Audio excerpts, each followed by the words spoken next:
Selamat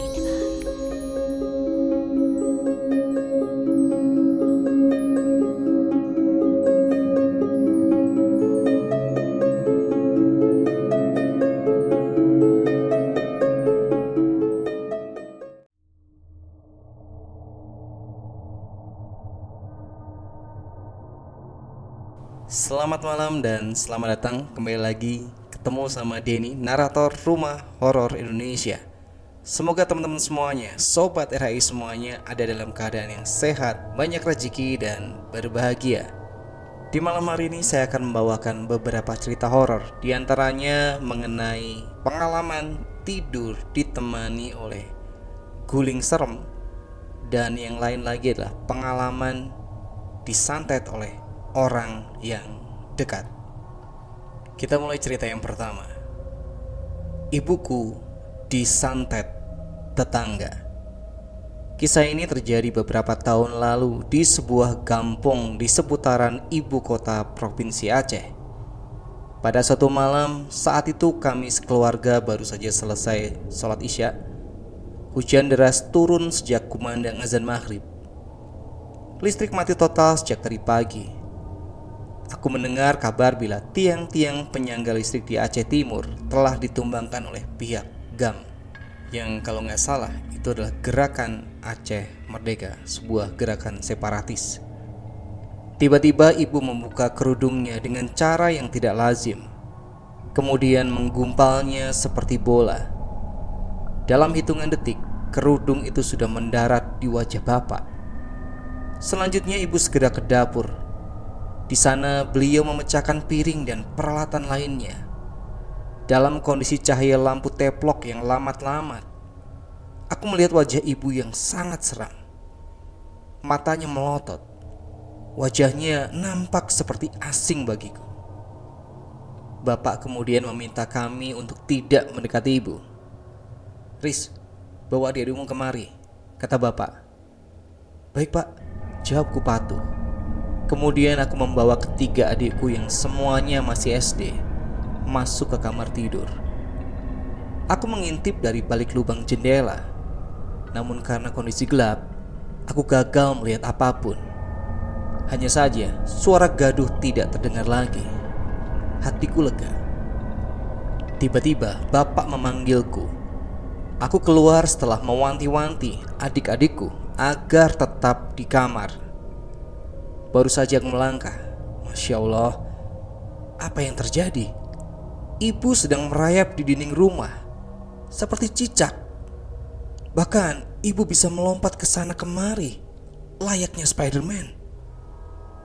Melihat aku datang, ibu langsung menatapku dengan gaya meneror, seolah-olah ingin melompat dan mencekik diriku.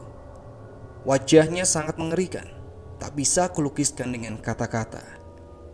Suasana semakin tegang karena ibu tertawa-tawa dengan suara mengerikan.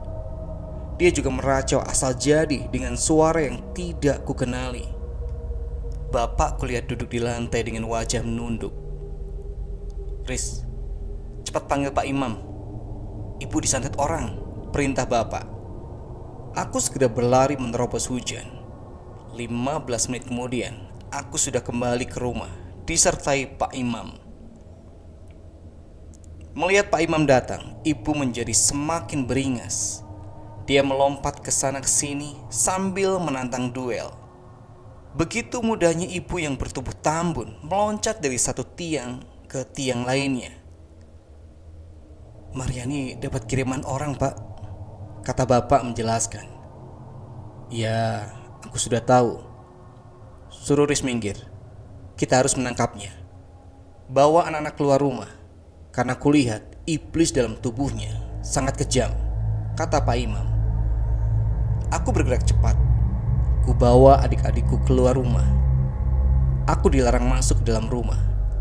Bersama dengan tetangga lainnya, aku hanya mendengar suara gaduh dari luar dinding. Kira-kira setengah jam kemudian, suasana di dalam rumah sudah hening. Tanpa suara, aku masuk. Namun aku melarang tetangga untuk ikut masuk. Kulihat ibu sudah tertidur di lantai. Bapak dan Pak Imam sedang merokok. Sebentar lagi akan terlihat reaksinya. ujar Pak Imam. Tiba-tiba kami mendengar suara raungan dari luar. Aku segera keluar. Seorang perempuan berusia 40 tahun berlari ke arah rumah kami sambil meminta ampun. Dia menangis setengah meronta-ronta.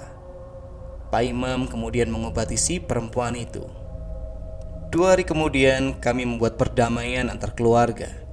Pertemuan itu tertutup bagi warga. Perempuan itu mengaku bersalah telah menyantet ibu. Dia berjanji tidak akan mengulangi lagi. Ihwal kenapa dia mengirimkan iblis ke tubuh ibu? Ini karena persoalan lama ketika mereka masih gadis dahulu. Namun ketika bapak menanyakan itu ke ibu, beliau mengaku tidak sanggup berpikir lagi. Jalan pikirannya kacau dan sampai sekarang masih lemah. Walau akhirnya kami benar-benar berdamai, namun ibu tidak pernah normal seutuhnya. Kadangkala beliau termenung sendiri sambil meracau-racau tidak jelas. Menurut ahli ruqyah, jiwa ibu terguncang. Ingin rasanya aku membalas perilaku bejat perempuan itu terhadap ibuku. Namun setiap niat itu hendak kutunaikan, seolah-olah ibu tahu. Beliau selalu melarang. Biarlah ibu kehilangan kesehatan. Ibu tidak ingin kehilangan kamu, kata ibu sambil memelukku. Perempuan yang menyantet ibu kemudian dihumbalang tsunami atau tergulung oleh tsunami beberapa tahun silam. Untuk cerita kedua berjudul Tidur Bersama Pocong. Cerita ini terjadi pada bibiku. Kebetulan bibiku itu sedari kecil dia indigo atau dapat melihat hal-hal gaib dan makhluk halus. Jadi dia sudah terbiasa dan berani dengan hal-hal semacam itu. Waktu itu bibiku sedang berkunjung ke rumah Bude atau kakak ceweknya di Kediri. Rumah Bude amatlah besar dan luas. Maklum, Pak De dulu adalah juragan becak satu-satunya di kampung itu. Pada saat bibi ke sana, secara kebetulan Pak De ada acara untuk pergi ke hajatan salah satu kerabat keluarganya. Karena mendadak dan perginya keluar kota bersama dengan seluruh anggota keluarganya, maka bibilah sebagai penjaga rumah di situ untuk sementara. Kebiasaan bibiku adalah beliau suka tidur ketika acara TV telah habis. Kebetulan pada zaman itu acara TV habis sampai pukul 23.00. Karena bibiku orangnya teliti, sebelum tidur semua jendela, pintu dan kompor selalu beliau periksa terlebih dahulu keadaannya. Setelah yakin semuanya telah aman, bibi langsung pergi masuk ke kamar tidur dan bersiap untuk tidur.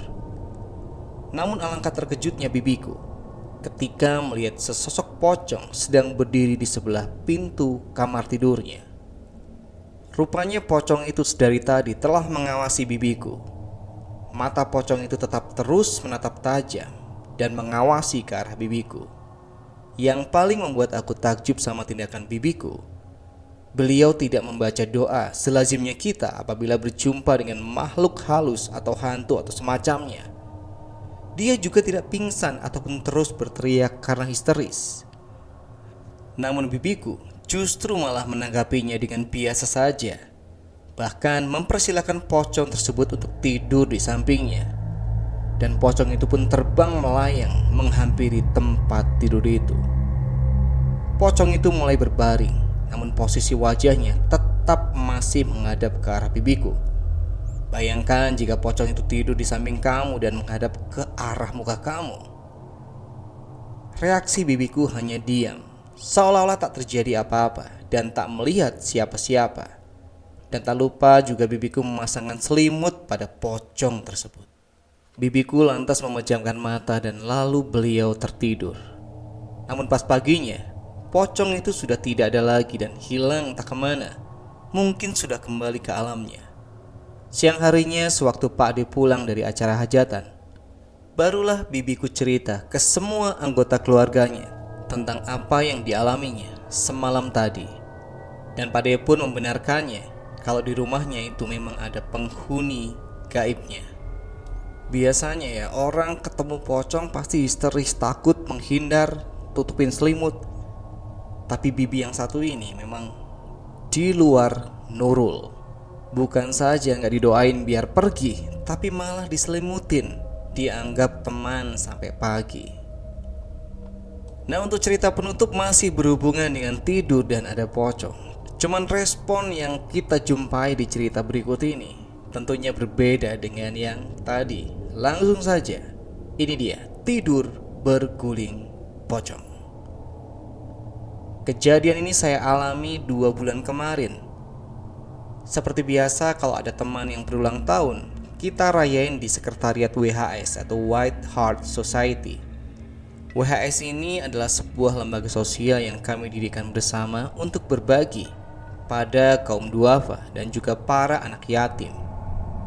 Walau acara tersebut sederhana, tapi dihadiri semua pengurus yang berada di Surabaya, kecuali yang tinggal di luar kota. Nah, saat ini kebetulan yang berulang tahun bernama Dinda Lucy. Di tengah kemeriahannya, tiba-tiba aku terserang mual-mual yang diiringi hawa panas di pundak. Sebagian teman-teman mulai gelisah dengan kelakuanku yang biasa selalu tertawa ceria, tiba-tiba menjadi pendiam dan berkeringat. Temanku mengira aku masuk angin biasa. Acara pun berlanjut ke karaoke di The Berry di daerah Jalan Banyu Urip, Surabaya. Kita pesan tempat VIP lantai atas. Mereka pun bersuka cita dengan menyanyikan lagu kesukaan masing-masing. Tetapi aku tetap tidak nyaman dengan AC yang dingin. Tetap saja hawa panas dan mual-mual masih melekat pada diriku.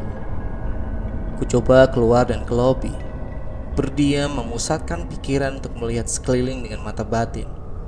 Namun aku gagal, tak ada yang dapat kulihat. Aku berkeringat dan mual.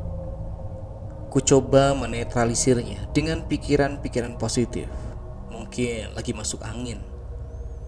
Akhirnya bubar acara karaokean, aku masih di lobi. Kami pun saling berjabat tangan dan berpamitan, lalu pulang ke rumah masing-masing. Sesampainya di rumah, aku berwudu dan sholat. Seketika itu hawa panas dan mual itu hilang. Lalu aku nonton TV sebentar dan kemudian beranjak tidur.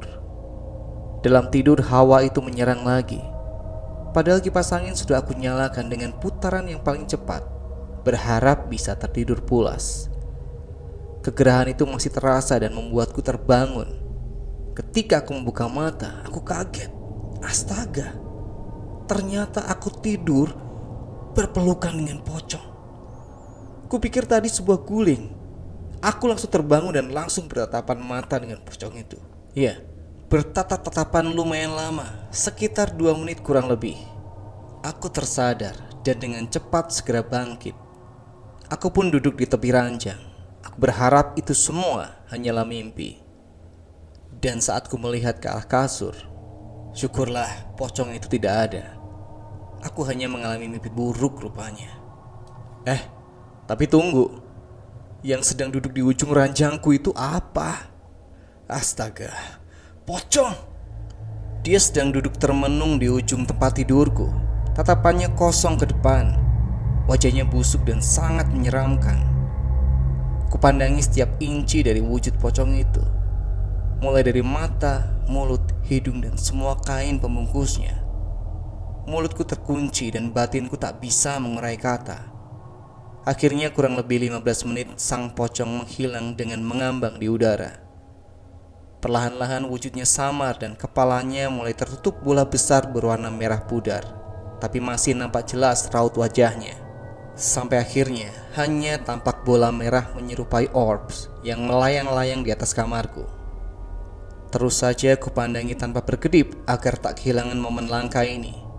Orb itu menempel pada plafon kamar dan kian mengecil lalu menghilang. Orb adalah bulatan bola berwarna pudar yang mengambang di udara dan hanya bisa tampak oleh kamera jika terjadi aktivitas makhluk astral atau hantu. Warna dari orb biasanya tergantung dari aura makhluk astral tersebut. Bisa merah, bisa putih. Nah teman-teman, sebelum kalian beristirahat atau tidur, coba lihat sekitar. Barangkali ada orbs di sekitar kalian.